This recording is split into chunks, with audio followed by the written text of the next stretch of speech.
What's happening, gents? We're back again, and we're going to be doing another video on my Suzuki V-Strom 650 2013 plate. Today I'm just going to be doing an air filter on the bike. I've got a quite big trip coming up, so the air filter was well due. I think I changed it about 14,400 miles ago, and I haven't looked at it since, so it'd be interesting to see what it looks like. So I'm just going to go ahead and basically show you what's involved in changing an air filter. Because the tank has to come off the bike, it's always best just to run the fuel level really low, because obviously you've got to take it off. If this is full up, it's going to be quite heavy. So before you tackle this job, make sure you run it quite low. But anyway, first things first, I'm going to take the seat off, and I'm going to take these two side covers off. This one here, obviously the one on the other side. Just a bolt there, and then there's like a little pop clip underneath, and this should be able to come off. And then it's just basically removing the plastics. You remove the two plastics on the side of the tank, and then you remove this top one. There's a bolt under here, I'll show you. And then basically just a few plug connections and a few fuel lines and breather pipes, and then the tank has to come off. So I'll show you what's involved anyway. So now the seat's off, you know how to do that. It's just the key in the back. I'm gonna take these two black covers off both sides. So just bolt there, clip at the top, clip at the bottom, and then it should just pull off. Right, so both the black side covers are off. Just to make you aware that on going through the other side, there is a Phillips screw. This bit of plastic's already broken. It wasn't even fitted the other side there, so it doesn't really matter if that breaks, to be honest. There's enough clips and holding it all in place. These little bits here, they just pop into the tank like so. So the next step is I'm going to go ahead and get these side plastic covers off. To get these off on my one, because I've got aftermarket spotlights there, I'll just have to take the spotlights out of the way. But yeah, it's just basically bolted in place like so. One there, and one there. Right, I've already removed the other side, but once you've got all these bolts out, you can basically pull this forward. It's held on with a little bit of Velcro. I'll show you when we get it off.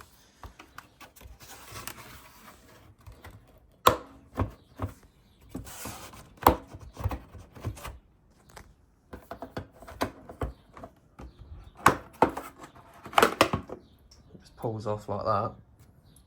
There's the bit of Velcro I'm on about that just clips onto there, and that little tag there just goes under here.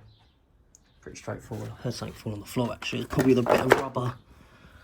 The bit of rubber that went over that potentially.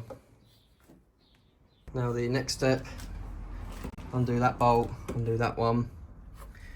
And then I'm going to undo these little ones here, and then remove this centre bit of plastic. Right, so now I've got this bit of centre plastic removed. Your one might have a little bit of rubber in there with the grommet that goes through. Mine's missing, it's just not there anymore. I don't know where that's gone. Just to mention, there's two bolts down here as well also that holds this bit of plastic onto the tank both sides. So now the next step is to undo this main bolt here and undo these two bolts here, and then we'll be able to lift the tank up. And you can actually use this to hold the tank up whilst you're undoing all the plugs and stuff. I'll show you what I mean, but I'm just going to get that off, and the two at the top there. So now the two top bolts are undone on that clamp at the front. Back one's undone, and then you can actually use this bit.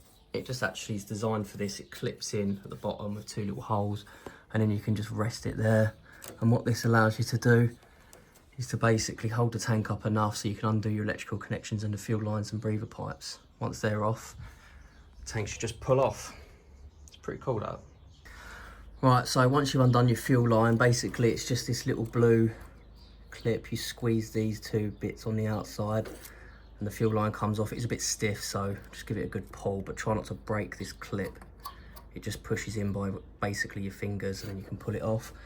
And then you've just got two breather pipes. You've got the small one and you've got a larger one there. My one I held on with cable ties, but yours might be held on with like a little clip. But I remember putting cable ties on last time I done this. So yeah, they come off, fuel line off, and then you've just got a little plug for your fuel pump. Just connects around that side there. And then the fuel tank is ready to pull off. Just be careful when pulling off that you don't bend this bit of plastic too much, because it might break it here. Anyway, I'm going to go ahead and pull the tank off now.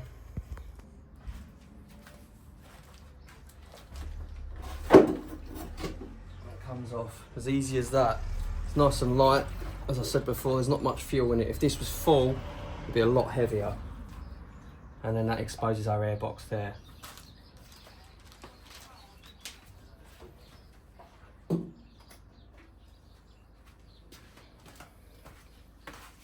Now to get the air filter out, it's pretty simple. It's just a ring of Phillips bolts.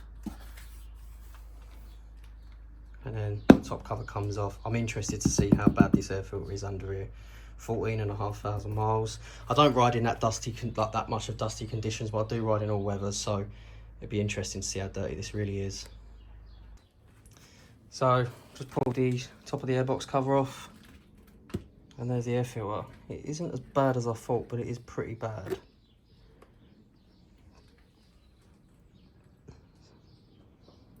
But see, it's nice and clean in there, so obviously nothing's got through. But yeah, it'll definitely, the bike will definitely appreciate a new filter. I'll just use the high flow Filtro ones. There's the part number, Hotel Foxtrot Alpha 3611. Yeah, basically, I'm just going to give this little filter breather. I mean, that is pretty claggy in there, so I'm going to give this a nice good clean out. Give it a wash out and then put the new filter in. Right, so I've unboxed the new filter. You can see the difference there. So that's after 16,000 miles commuting in and out of London and the odd trip there and again. So before I put the new filter in, all I've done is just clean this air breather filter out. Just run it under some hot soapy water just to clear it out. That just lives in there. I've also wiped out all the oil sludge and residue in there. All this does is just basically filter the crankcase ventilation as it comes up from the crankcase.